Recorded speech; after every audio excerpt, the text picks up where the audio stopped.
Welcome back to another Fins Chats YouTube video. My name is The Fins, and today we're going to be discussing the UFC contenders that the UFC has just forgotten about. These are the contenders that they're due for a title shot. They should get one next, or at least should be very close to it. But, the UFC matchmakers aren't matchmaking them properly, or, they just have some kind of vendetta against them, or the division is just simply too stacked for them to even sniff a title shot. Let's talk about the contenders. Let's get into the video. First contender I want to talk about, it's Corey Sandhagen. So Corey Sandhagen is he's screwed, man. So O'Malley is fighting Cheeto at UFC 299 for the bantamweight strap. If O'Malley wins that, he has a plethora of options other than Corey Sandhagen. He can easily go up a weight class and fight Ilya, which I'm sure Ilya would want to do because he's ducking the featherweight division. On top of that, we have Figueiredo versus Cody Garbrandt at UFC 300. And you're telling me that if Garbrandt beats Figueiredo, there's no world where Garbrandt just calls out O'Malley for the title shot and just jettisons up the rankings? You're telling me that can't happen? Also, if Figueiredo beats Garbrandt, this will be his second bantamweight win as he's moved up to bantamweight. Before he was a flyweight champ. You don't think the UFC is more likely to give Figueiredo the title shot? He's a new contender and he was a former champ. I can so see that happening and screwing over Sandhagen. And on top of that, we have Peter Yan versus Song Yadong in a couple weeks.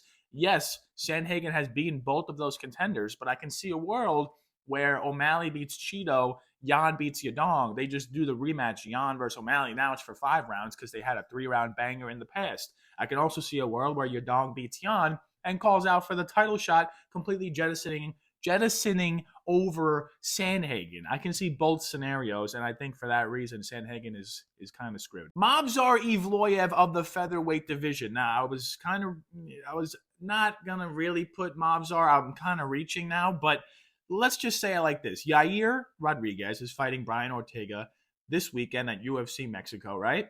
The winner of that is probably in line for the next title shot. Let's be real. The winner of that is definitely calling out Ilia Topuria. And Ilia, yes, he said he didn't want to fight either of them, but Ilia also said he doesn't want to fight Movsar because he's a decision merchant. So who exactly is Ilia going to fight next? I think it's going to be O'Malley, or at least the winner of Cheeto O'Malley, which I think is going to be O'Malley. And if Cheeto wins that, and Ilia's not fighting Cheeto, so maybe he's going to fight Movsar, but he's probably going to fight the winner of Yair Ortega. On top of that, we have Calvin Kattar versus Aljamain Sterling at UFC 300, a matchup no one's really speaking about. If Aljo wins that, you don't think he's going to immediately go for a title shot in the featherweight division? He probably will. If Kattar beats Sterling, yeah, maybe not. But if Sterling beats Kattar, I can so see him trying to challenge Ilia. Now, we also have Giga Chikadze, Josh Emmett, Arnold Allen. Yeah, some of them have lost recently. Some of them have won recently. They're like in the bunch for featherweight contenders that I think can easily overtake Movsar with at least one more win. So for all those reasons, I think Movsar he's kind of being forgotten about right now. Going up to the lightweight division, this was kind of hard, but it was also kind of easy. Mateusz Gamrot, he is so forgotten about. He's coming off a TKO victory over Rafael Fiziev. Yes, I know Fiziev broke his leg, and that was basically it, and it was a wash. And then Fiziev, he also lost to Gaethje. I understand all that, but Gamrot, he's fighting Rafael dos Anjos next, the number 11 ranked Rafael dos Anjos. What kind of matchup is that? So let me know how Gamrot beats Fiziev, right? Who was ranked 7. And now we got Benoit Saint Denis, who's currently ranked 13 or 11, something weird. And he's fighting Dustin Poirier, who's ranked 2 or 3. How does he get the Dustin Poirier fight and Gamrot doesn't? Obviously, it's because Saint Denis, he has more finishing capability than Gamrot. But Gamrot, he's a great fighter, and he also beat Arman Tsarukyan. That's another thing. Arman Tsarukyan versus Charles Oliveira is at UFC 300. So we got Charles Oliveira versus Arman Tsarukyan. The winner of that can easily fight Islam next. We got Benoit Saint Denis versus Dustin Poirier. The winner of that can easily fight Islam next. And then we also got Justin Gaethje versus Max Holloway, and the winner of that can fight Islam next. And then we have, Mateusz Gamrot, lowly ranked 6, who's coming off of a Z victory, which before might have given you a title shot. Now it gives you a fight with 11th ranked RDA, which debatably will put you even lower down the rankings. How does a win over RDA get you any closer to a title shot? Yeah, I get maybe you want to stay active, maybe you're like Volk and, you just I can't speak bad on Volk. But you know what I'm saying? Like the fighters, they need something to fight for, and they just take any fight at some point. Maybe Gamrot's going through that type of scenario, but regardless, I think it's such a dumb decision, and he's gonna be so forgotten about. He's gonna be so forgotten about. That brings me to the welterweight division. Now, this could be a very hot take. This could be a very freezing cold take. Obviously, Bilal Muhammad is the one that slept on in the welterweight division. Let's be real. And now I'll look like an idiot if Bilal versus Leon is scheduled tomorrow, and all of a sudden he has the title shot. Yeah, but I can see a lot of different scenarios happening that completely screw Bilal. So we have Shavkat. He immediately is due for a title shot. He just beat Wonder Boy. He's beaten Neil Magny. He has a couple ranked wins under his belt, and he's undefeated. And he basically finishes everybody he fights. Bilal, on the other hand, same kind of acumen, same kind of record-ish. He's on a big fight winning streak, but he's a decision merchant. At the end of the day, if the UFC wants an intriguing fight for Leon Edwards, they're going to give Leon Edwards Shavkat over Bilal. That's just my opinion. I think both are due. Shavkat debatably needs one more fight, but they might just push him above Bilal. And then on top of Shavkat, we also got Hamzat. No one's talking about Hamzat. Yeah, I get it's hard to cut weight to welterweight, but he did it for like 5 fights, and that wasn't that long ago. You don't think there's a world where they just give Hamzat the title shot over Shavkat, over Bilal, and then just feed Bilal Shavkat? I can see that happening. And then Bilal gets screwed even more. And then on top of that, we have Gilbert Burns fighting Jack Della Maddalena very soon, a couple weeks, I think. If Maddalena beats Gilbert Burns, all of a sudden he's a contender. And yeah, maybe they won't give him the title shot immediately, but they might give him Bilal. Like they might give Maddalena a push towards the title just because he's a new contender. If Burns wins, okay, Bilal's good. But if Maddalena wins, I don't know about that. And then we also got Colby Covington fighting Ian Gary. Yeah, it's not announced. Ian Gary simply just fought like a few days ago. But if that fight happens, if Colby beats Gary, you don't think he's going to call for Leon again? You don't think the UFC will give him Leon again? Yeah, they will. And if Ian Gary beats Colby, Ian Gary probably wants a title shot as well, or he wants like a Bilal or Shavkat character. So Bilal's clock is ticking, and they need to book a Leon fight soon. And then on top of that, one more thing, Sean Brady fighting Vicente Luque. If Sean Brady beats Luque, Sean Brady is basically top 5, and maybe not due for a title shot, but when you're one fight away from a title shot in the welterweight division, and Bilal's there as the number 1 guy, they might just beep, you know what I'm saying? Like, oh, you need one more fight because Bilal's the number 1 contender? Well, we'll just put you above Bilal. Or we'll just give you Bilal as the number 1 contender fight. How many number 1 contender fights has Bilal fought at this point?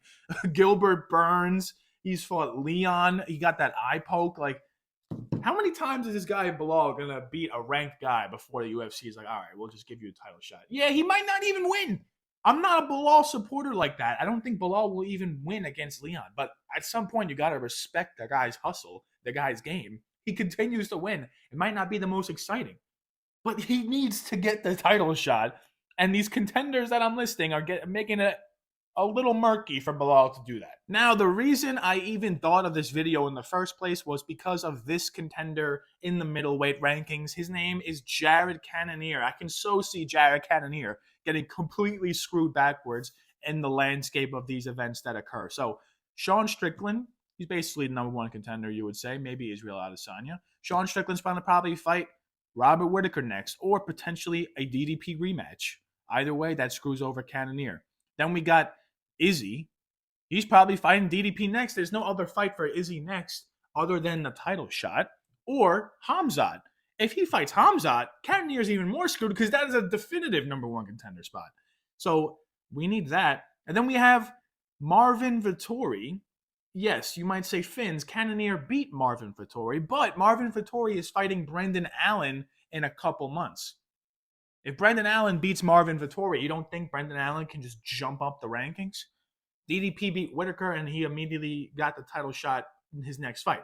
Sean Strickland beat Abus Nurmagomedov and got a title shot against Israel Adesanya. You don't think Brendan Allen, who's been putting on great performances, finish after finish, he beats Marvin Vettori, maybe even finishes Marvin Vettori? You don't think they'll give him the title shot over Jared Cannonier? Honestly, they might just give him Jared Cannonier, and that would screw Cannonier even more. They might even give Cannonier Hamzat. So there's no world where Cannonier is getting a title shot next. I agree with that. But his resume suggests that he should. It's just the middleweight rankings are so topsy-turvy, stacked with so many future matchups happening. Things can go sideways quick. And we also have Nasruddin Imavov, who just main evented against Dolidze and beat Dolidze. He's probably getting a good top 5 ranked fight next. That could probably be Cannonier. So Cannonier's not getting a title fight next. Cannonier's getting a up-and-coming prospect next. He's getting Hamzat. Yikes. He's getting Brendan Allen, and that would be very scary because that means Brendan Allen beat Marvin Vettori, who's no easy out. Or he's getting Nasruddin Imavov, which I think presents a bad matchup for him as well. So Cannonier is getting screwed sideways in this middleweight division, and the Finns is the only one noticing. And I'm so sorry, Mr. Jared. Now that brings us to the light heavyweight division. Of course, the only person to be named is the only guy who hasn't gotten the belt, the only guy who's basically undefeated, and he's actually fought for the belt. It's crazy. He's undefeated. He fought for the belt, and he never got the belt. His name is Magomed Ankalaev. So you might be saying, Fins, Magomed Ankalaev, he's just going to get the winner of Pereira Hill at UFC 300. Makes sense, right? No, you're wrong. I'll tell you why you're wrong. Because on UFC 300, we also have Jiří Procházka fighting a returning Alexander Rakic. Now, if Jiří knocks out Rakic, I can see a world where they give the title shot to Magomed.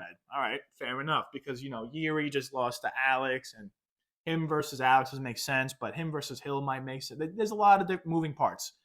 If Jiří beats Rakic and Hill beats Pereira, I can see Jiří Hill. If Jiří beats Rakic and Pereira beats Hill, I can see Magomed coming in. That would be nice for Magomed. But in the scenario where Rakic beats Jiří, he's getting the title shot next because he's just as deserving as Magomed Ankalaev. Both of them had weird fights against Jan Blachowicz.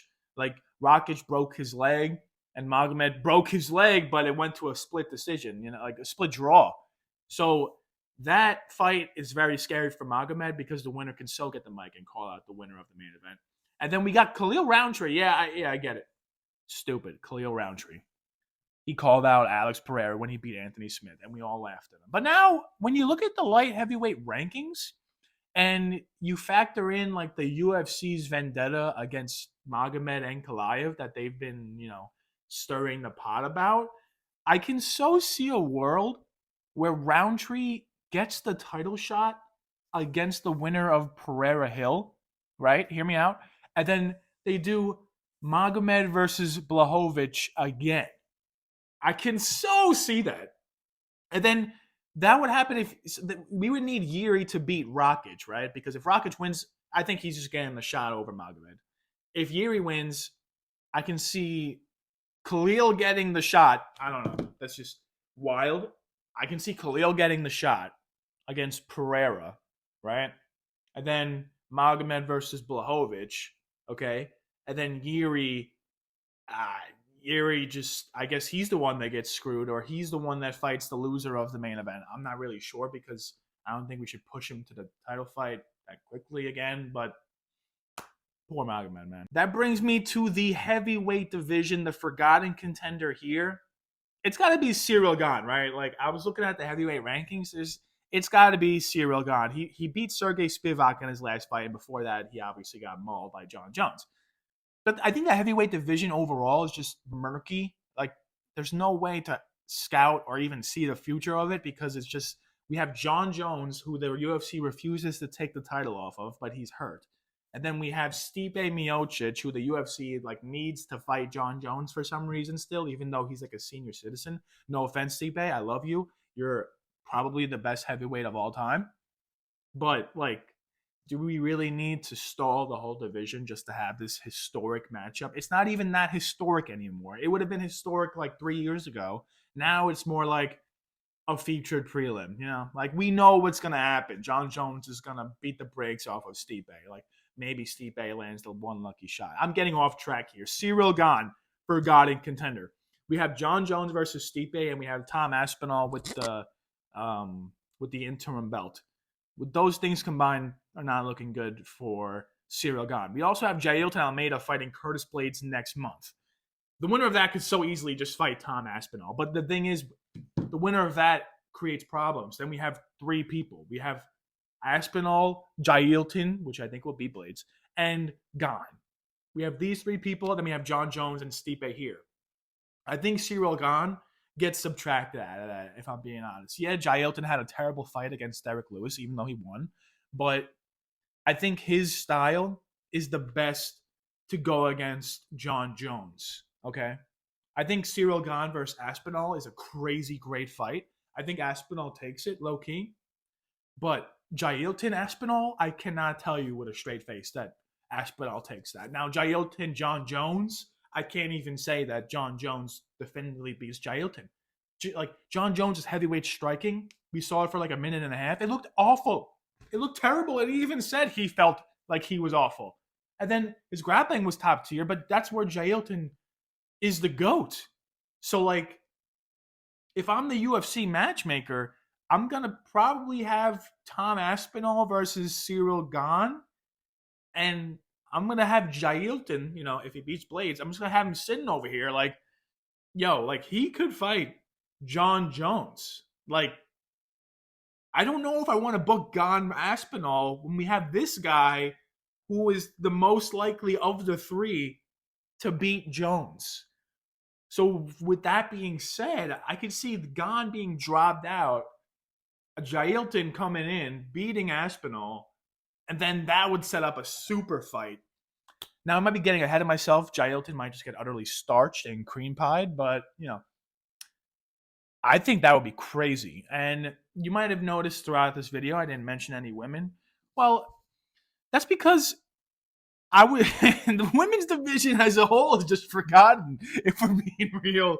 Like, I was looking at the rankings, like, flyweight, strawweight, bantamweight, and I'm like, there's a lot of contenders here, but they've all fought each other and like lost against each other. Like at this point, and some of them have even gotten title shots. Like no one cares about these contenders, but I'm gonna list them anyway. We have Katlyn Chookagian and Amanda Lemos. Like Katlyn Chookagian's had like 5 title shots, 2 against Shevchenko. She fought Andrade, got liver shotted to death. Like no one cares about Katlyn Chookagian, and she also lost to Manon Fiorot, who's fighting Aaron Blanchfield, which is actually going to be the number 1 contender fight. So no one cares about Katlyn Chookagian. Then we got Amanda Lemos. Yeah, she just beat the brakes off of Mackenzie Dern. Mackenzie Dern debatably won 2 rounds in that fight, by the way. But she beat the brakes off of Mackenzie Dern. Like, I'm finding it hard to place Amanda Lemos as a forgotten contender when we just saw Wei Li destroy her for 5 minutes. And then we also have Irene Aldana and Caitlin Vieira. If I didn't even say that, would you have... Do you even know who those guys are? Yeah, Irene Aldana. Do you even know who Caitlin Vieira is?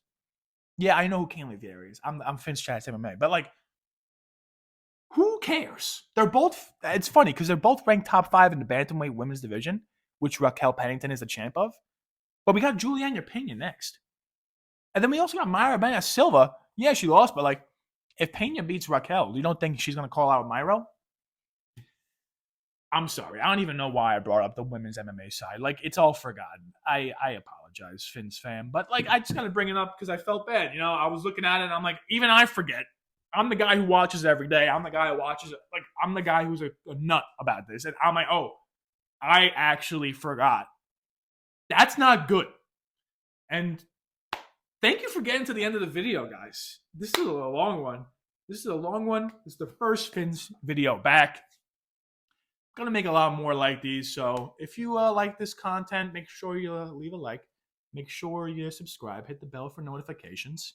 I'm going to try to post something like this if not every other day. Make sure you follow the gram.